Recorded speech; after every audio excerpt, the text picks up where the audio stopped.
81 வாக்கியங்களுக்கு ஒரு கதை இருக்கு. அது இப்போ பார்க்கலாம். இப்போ நான் எல்லாருக்கும் ஒரு கதை சொல்றேன். அதான் மன்னர் பெற்றேனும் வால்மீகியே போல. அப்படின்னா வால்மீகி தவம் பண்ணிட்டு இருக்கும் போது சீதாமா குழந்தைய வச்சுட்டு போறாங்க. அப்போ தண்ணி எடுக்கும் போது வால்மீகி கிட்ட வச்சுட்டு போறாங்க.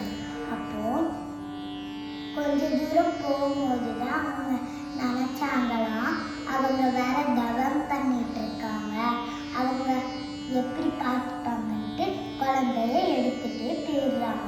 அப்போ வால்மீகி கண்ணை முழிச்சு பார்த்ததும் அங்க குழந்தை இல்லையா. அப்போ தர்ப்பப்புல் வச்சு இன்னொரு குழந்தைய அதே மாதிரி உருவாக்கிட்டாங்களாம். அப்போ அவங்க வரும்போது ஒரு கையில குழந்தை இருக்கு, அங்கேயும் ஒரு குழந்தை இருக்கு. அதான் உண்மை